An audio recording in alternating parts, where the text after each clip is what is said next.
মৃত্যুদাতাকে আল্লাহ। কেউ যদি বিশ্বাস করে জীবনদাতা আল্লাহ আছেন, আমার পীর সাহেব আছে, ইমান থাকবে? ভালো করে বুঝতে বললেন। আমাদের সমাজে হকপন্থী নামে কিছু দল জীবনদাতা আল্লাহকে ছাড়া অন্য কাউকে প্রচার করে। নামের দলের লেভেলের সাথে হকপন্থী শব্দটা যুক্ত আছে, কিন্তু আল্লাহকে জীবনদাতা বিশ্বাস করে, কুতুব সাহেবকেও জীবনদাতা বিশ্বাস করে। এমন দল আমাদের সমাজে আছে। আপনারা জানেন কেন? আমি জানি না, আমি জানি। এইরকম দলও আমাদের সমাজে আছে যারা হকপন্থী শব্দ নিজের নামের সাথে যুক্ত করে হকপন্থী বললে পরিচয় দেয়। তাদের বইপত্রে লেখা কুতুব সাহেব জীবন দিতে পারে। ইমানদার না মুশরিক? ভালো রকম বুঝা বললেন। কোন দল তার ইমান আকীদা, তার চলাফেরা উঠা বসা, তার কাজকর্ম আল্লাহর কোরআন রাসূলের সুন্নাতের সাথে যদি মিল থাকে তাহলে সে হকপন্থী দল। কিন্তু দলের নামের লেভেলের সাথে হকপন্থী শব্দ যুক্ত করে দিল আর আকীদা পোষণ করলো আল্লাহর কোরআনের বিরুদ্ধে, আকীদা পোষণ করলো আল্লাহ রাসূলের সুন্নাতের বিরুদ্ধে, সে কোনো সময় হকপন্থী হতে পারে না। যত মোটা অক্ষরে হকপন্থী লেখক না কেন, সে আসলে আল্লাহর কাছে আসলে সে বাতিল। ঠিক কিনা ভাই? এমন কিছু দলও আমাদের সমাজে আছে যাদের বইপত্রে, দলীয় প্রচারণা পত্রে, দলীয় পাঠ্যপুস্তকের মধ্যে, দলীয় সিলেবাসের মধ্যে এমন ঘটনার উল্লেখ পাওয়া যায় যে কোথাকার কোন কুতুব সাহেব এক ব্যক্তির জীবিত করে ফেলাইছে। এমন ঘটনা আছে না নাই? অনেক সময় বক্তাদের মুখেও শোনা যায়। এক ব্যক্তি, নারী মানুষ, রাস্তার পাশে বসে কান্না করতেছে।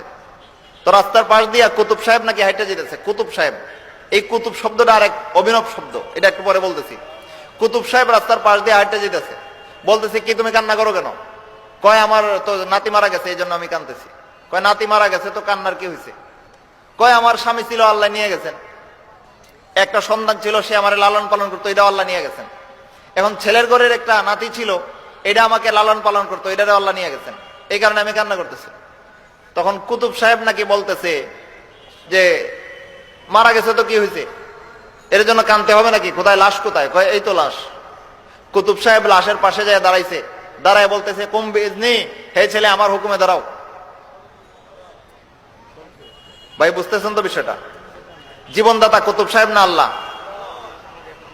কুতুব নামের কোন দাজ্জাল যদি কাউকে জিন্দা করার জন্য পাশে যায় দাঁড়ায় বলে কুম বিইজনি, আমার হুকুমে দাঁড়াও, সে আসলে কুতুব, আল্লাহর ওলি নাকি দাজ্জাল? ভালো রকম বিশ্বাস করে বলবেন। কিন্তু জীবনদাতা একমাত্র আল্লাহ, কোনো কুতুব নয়। জীবনদাতা একমাত্র আল্লাহ। এমনকি সারা পৃথিবীতে যত নবী, যত রাসূল আল্লাহ রাব্বুল আলামিন পাঠাইছেন, এর মধ্যে উল্লেখযোগ্য একজন শ্রেষ্ঠতম রাসূল ছিলেন ঈসা আলাইহিস সালাম। আমাদের রাসূলের আগে যার শ্রেষ্ঠত্ব উল্লেখযোগ্য, সেই ঈসা আলাইহিস সালামকে আল্লাহ একটা মুজিজা দান করেছিলেন। তিনি মৃত পশু পাখিকে, মৃত মানুষকে জীবিত করতে পারতেন। পাশে যায় বলতে হইতো কুম বিইজনিল্লাহ, আল্লাহর হুকুমে দাঁড়াও। ঈসা আলাইহিস সালামের মতো রাসূল পর্যন্ত দুনিয়ার কোন মৃত ব্যক্তি অথবা মৃত জন্তুর সামনে দাঁড়ায় বলতে পারেন নাই কুম বিইজনি, আমার হুকুমে দাঁড়াও। ঈসা আলাইহিস সালামের মতো উল্লেখযোগ্য একজন দুনিয়ার শ্রেষ্ঠ রাসূল পর্যন্ত, আমাদের রাসূলের আগে যার শ্রেষ্ঠত্ব উল্লেখযোগ্য, সেই রাসূল পর্যন্ত মৃত ব্যক্তি অথবা মৃত জন্তুর সামনে দাঁড়ায় বলতে হয়েছে আল্লাহর হুকুমে দাঁড়াও। আর কোথাকার কোন কুতুব সাহেব, সে নাকি লাশের সামনে যায় বলতেছে কুম বিইজনি, আমার হুকুমে দাঁড়াও। কুতুব না বেঈমান? জীবনদাতা আল্লাহ না কুতুব সাহেব? কেউ যদি বিশ্বাস করে আল্লাহর সাথে কুতুব সাহেব জীবন দিতে পারে, তার তাওহীদ ফির রুবুবিয়্যাহ নষ্ট। ঠিক কিনা ভাই? জীবন দেওয়া একমাত্র আল্লাহর শান, জীবন দেওয়া রব্বানিয়তের অংশ, আল্লাহর রব্বানিয়তের একচ্ছত্র গুণ। এই গুণের ক্ষেত্রে যদি কেউ আল্লাহর সাথে কাউকে শরীক করে, এটা শিরক ফির রুবুবিয়্যাহ হবে, আল্লাহর রব্বানিয়তের মধ্যে শরীক হয়ে যাবে। ঠিক কিনা ভাই? তাহলে জীবনদাতাকে একমাত্র আল্লাহ। এখানে শিরিক একটা দুইটা করে নাই। প্রথম শিরিক করছে কয় কুম বিইজনি, আমার হুকুমে দাঁড়াও ছেলে। বানোয়াট কাহিনী তো। তারপরে নাকি ওই ছেলে জীবিত হয়ে গেছে। তখন লোকেরা ধরছে, কি ব্যাপার, এই ছেলে কিভাবে জীবিত করছো? কয় আমি বলছি কুম বিইজনি, আমার হুকুমে দাঁড়াও। তখন লোকেরা পাকড়াও করছে, মিয়া তুমি বলতা যে আল্লাহর হুকুমে দাঁড়াও, তোমার জীবন দেওয়ার শক্তি আছে নাকি?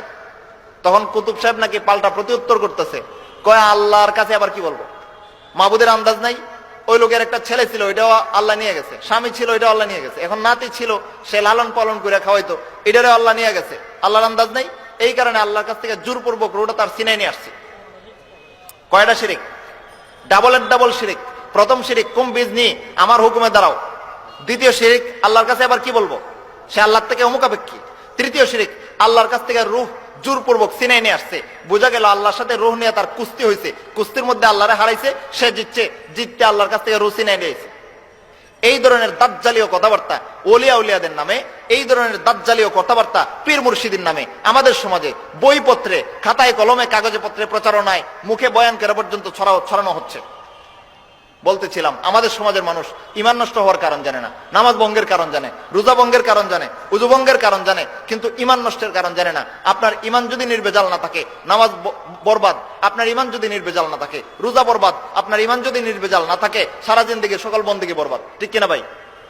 এখন ঈমান যদি নির্ভেজাল রাখতে চান, তাহলে তাওহীদ আগে ঠিক করতে হবে। তাওহীদের বিশ্বাস ঠিক আছে কিনা যাচাই করতে হবে। এইখানে দেখেন, তাওহীদের বিশ্বাস যদি ঠিক থাকতো, তাওহীদ তিন প্রকার। প্রথম প্রকারের তাওহীদ, তাওহীদ আর রুবুবিয়্যাহ, রব হিসেবে আল্লাহকে একক লা শরীক বিশ্বাস করা, আল্লাহর রব্বানিয়তের অংশ জীবন দেওয়া। এই কাজ আল্লাহ ছাড়া কেউ করতে পারে না। এই বিশ্বাস যদি কেউ পোষণ করতো অন্তরে গভীরভাবে, তাহলে মাজারের বাবা অথবা কুতুব সাহেবকে জীবনদাতা হিসেবে বিশ্বাস করতে পারতো না। বিশ্বাস করতেছে কেন?